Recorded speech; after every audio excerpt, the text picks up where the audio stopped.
Hello guys, good morning to all of you. This is Maggie Raj here, and now we are going to get discuss about the electric potential and potential difference and also electric circuit. तो साथियों, अब हम discuss करने जा रहे हैं कि वैद्युत विभव क्या होता है, वैद्युत विभवांतर क्या होगा और वैद्युत परिपथ क्या होते हैं, कैसे उनका उपयोग होता है ये। तो सबसे पहले हम वैद्युत विभव, तो किसी भी आवेश को अनंत से वैद्युत क्षेत्र के किसी बिंदु तक लाने में जो कार्य होता है, उस कार्य और उसी आवेश का अनुपात वैद्युत विभव कहलाता है। ध्यान दीजिएगा कि किसी आवेश को अनंत से वैद्युत क्षेत्र के किसी बिंदु तक लाने में हुए कार्य और उसी आवेश के अनुपात को वैद्युत विभव कहते हैं। साधारणतः आप ऐसे बोल सकते हैं कि कार्य तथा आवेश के अनुपात को वैद्युत विभव कहते हैं, या ऐसे भी बोल सकते हैं कि एकांक आवेश पर हुआ कार्य वैद्युत विभव कहलाता है। ये V = W/Q हो जाएगा और मात्रक हो जाएगा जूल प्रति कूलाम, या इसी को वोल्ट भी कहते हैं, ठीक है ना। और मापक यंत्र जो होता है वो होता है वोल्ट मीटर, ठीक है, और ये इस तरीके से होता है। तो ये है वैद्युत विभव। अब हम वैद्युत विभवांतर अगर लिखेंगे तो भी यही होता है, लेकिन ये किन्हीं दो निश्चित बिंदुओं के बीच होता है विभवांतर। तो जैसे ये दो बिंदु हैं A और B, यहाँ पर किसी आवेश को चक्रित कराने में जो कार्य होगा वो विभवांतर होगा, और इसको हम VA - VB लिखते हैं। मान लेते हैं ये कार्य W' है, तो कार्य और आवेश का अनुपात ही होता है, मात्रक भी वही होते हैं, लेकिन ये मान कम होता है क्योंकि ये कोई दो निश्चित बिंदुओं के बीच होता है। जैसे कमरे में लगा हुआ पंखा और स्विच के बीच विभवांतर होगा। और वैद्युत विभव क्या होता है, जो किसी ट्रांसफार्मर से 220 वोल्ट हमारे घरों में आता है, ठीक है ना। तो ये होगा वैद्युत विभवांतर, ठीक है ना। और जिसका मापन जो होता है वो किससे किया जाता है, वोल्ट मीटर से। आइए अब हम कुछ वैद्युत परिपथों के बारे में डिस्कस करते हैं। वैद्युत परिपथ जिनके संकेत भी होंगे, तो जैसे वैद्युत परिपथ में हम सेल लेते हैं, तो सेल को हम इस तरीके से दर्शाते हैं, एक प्लस और एक माइनस। लेकिन बैटरी है अगर, तो बैटरी में एक से ज़्यादा प्लस माइनस सिरे होते हैं ऐसे। तो ये बैटरी होगी, खुली कुंजी और बंद कुंजी। खुली कुंजी इस तरीके से होती है और बंद कुंजी में अंदर डॉट लगी होती है, ठीक है ना। इस तरीके से होंगे वैद्युत, ये कहेंगे कि जुड़े हुए तारों को जुड़े तार इस तरीके से दर्शाएंगे, और क्रॉस्ड तार इस तरीके से होंगे ऐसे, ठीक है ना।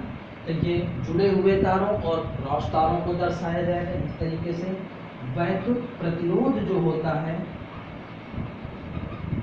उसको इस प्रकार से दर्शाया जाएगा, और परिवर्ती प्रतिरोध जो होता है, यानी जिसे धारा नियंत्रक या बोलते हैं, वो इस तरीके से होता है RH, ठीक है ना। और आमीटर जो है उसको आपने पहले भी लिख चुके हैं, A से डिनोट करते हैं, और वोल्ट मीटर जो है इसको हम V से व्यक्त करते हैं।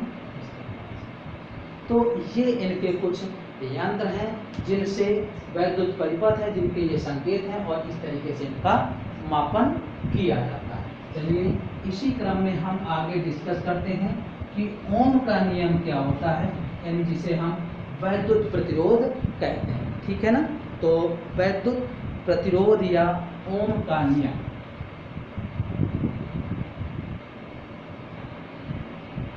ओम का नियम, और इसे ही वैद्युत प्रतिरोध कहते हैं। तो ध्यान रखिएगा कि यदि किसी चालक की भौतिक अवस्थाएं ना बदलें, स्थिर रहें, जैसे ताप, दाब, आयतन, तो यदि किसी चालक की भौतिक अवस्थाएं ना बदलें जैसे ताप, दाब या आयतन, तो उस चालक में उत्पन्न विभवांतर प्रवाहित धारा के समानुपाती होता है।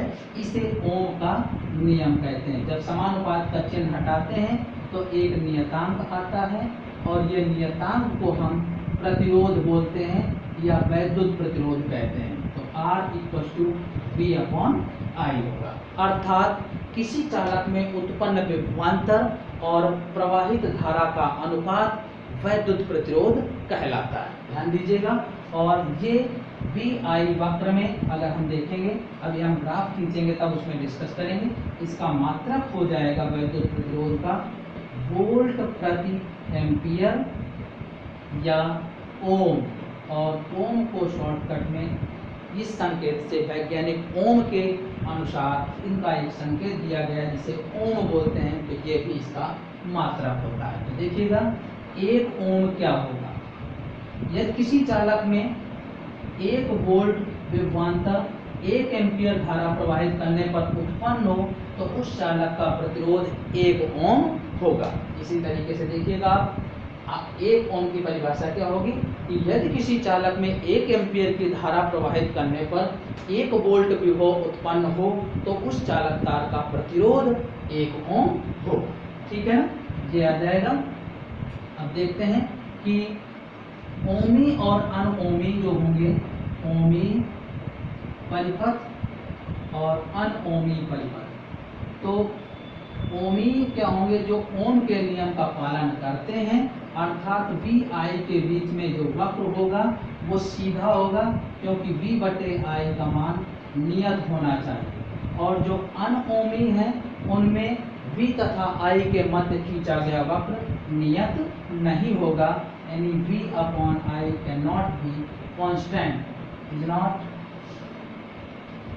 ये V/I नियत नहीं है। तो ये ओमी होंगे और ये अनओमी होंगे। तो अगर इससे देखें तो ये ऐसे भी लिखते हैं V/I = इसको अगर हम देखें तो tan थीटा के इक्वल होगा और ये R के भी बराबर होता है। तो वैद्युत प्रतिरोध को VI वक्र से tan थीटा के तुल्य भी किया जाता है, ठीक है ना, या होता है। तो ये ओमी परिपथ और अनओमी परिपथ में, यानी वे परिपथ जो ओम के नियम का पालन करते हैं ओमी परिपथ कहलाते हैं। इनका वक्र सरल रेखी होता है, ठीक है ना, ये, और जो ओम के नियम का पालन नहीं करते उन्हें अनओमी कहते हैं और वो टेढ़ा मेढ़ा वक्र होता है, ठीक है ना।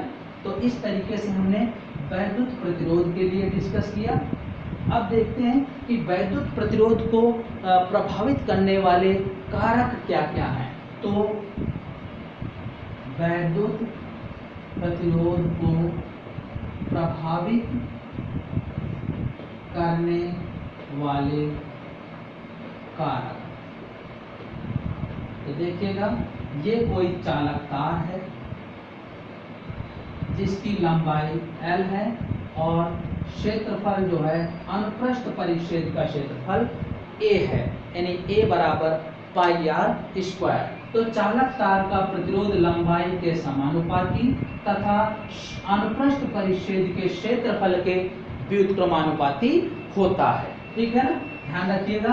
अर्थात लंबाई बढ़ाने पर प्रतिरोध बढ़ता है तथा क्षेत्रफल घटाने पर प्रतिरोध बढ़ता है। तो ये संबंध आएगा। तो समीकरण 1 व 2 को हल कर दें अगर, तो R प्रोपोर्शनल L/A आ जाएगा।